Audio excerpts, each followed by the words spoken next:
and then one is blessed to live forever in that body, then one will live in a place where a material body can stay. It must also be a material place. But it's a kind of glorified material body. And this was another point that was debated in Christianity, because in the Greek New Testament, there's, I'm not going to spell it out, there's a term, pneumatikam soma. Pneuma, this word in Greek, is similar to a Sanskrit word prana, which means spiritual. So there was a debate whether this body that would be raised up would be a spiritual body or, again, a material body. So this was debated over centuries in early Christianity, in the early church. And as scholars will tell you, the materialist won out. I think it was established in the Council of Trent around the year 1100 AD. The official doctrine became the body that is resurrected will be the material body, and that will go to heaven. Whereas in the Vedic conception, in the Vedas too, there's a heaven. It's accepted that there's a heaven, a material heaven, in some higher region of this universe. But that it cannot be the ultimate destination of the non-material soul. So beyond all material realms, there's the realm of Brahman, which is purely spiritual, as I said, eternal, full of knowledge, full of bliss. It is a realm of pure consciousness. This is very, very important. It is simply consciousness. And within that consciousness, then it is not a blank. There is variety, there is activity, but it's all of the nature of pure consciousness. And then within that Brahman, there is the Para-Brahman, the supreme being, the supreme God of the name Vishnu, Krishna, the supreme conscious being. So we're already 7 after the hour. And as I said, I'm just able to give a basic comparison. So we're winding up. I want to say that at some time, a long time ago, the Jews, the Jewish religion, people of the Jewish religion, were in Iran, and there it is supposed that they took some of these ideas of Zoroastrianism into their belief system, and then it was passed on from there to Christianity. Christianity, of course, is a religion that was born out of Judaism. Jesus Christ himself was a Jew. And Islam is also based on the same tradition.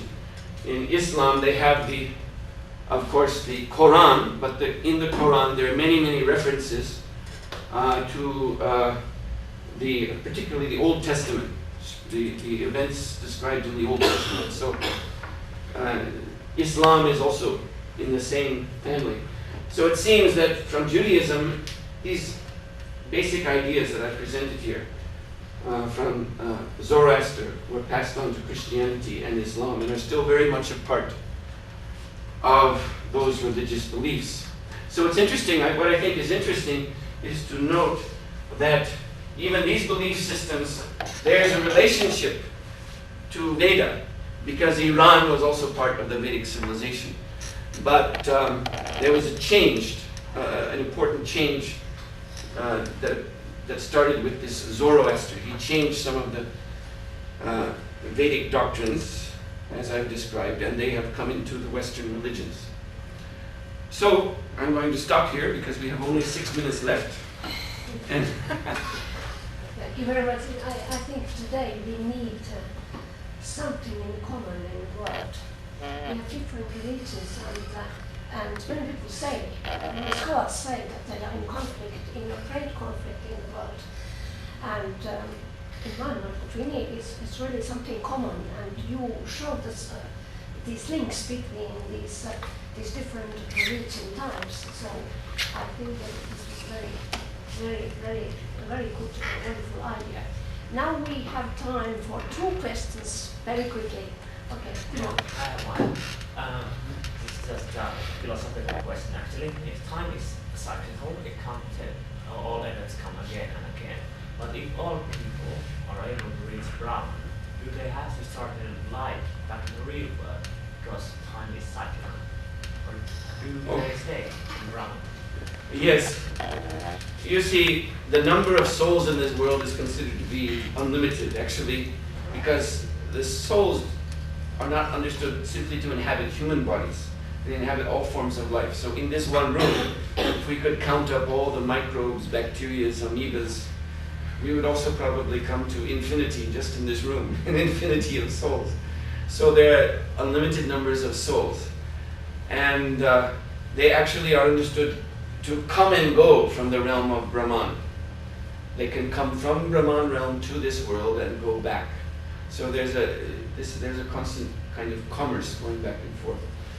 So therefore, the material world is not envisioned to at any time become empty and then stop existing. The material world is constant, is again and again being created. It exists, it destroys. This is also cyclical, the whole universe. Creation and destruction and recreation. Again and again and again. Okay, let's take a Okay. turn for another question. Okay? Anybody? Okay, if not, I thank you very much for this wonderful presentation, and I'm really sorry that our time is so limited. Well, Okay. it was enough, I think. Okay, and good luck to your work and to your person. And I think we go on with our program then after this. Thank you very much. Okay. Thank you.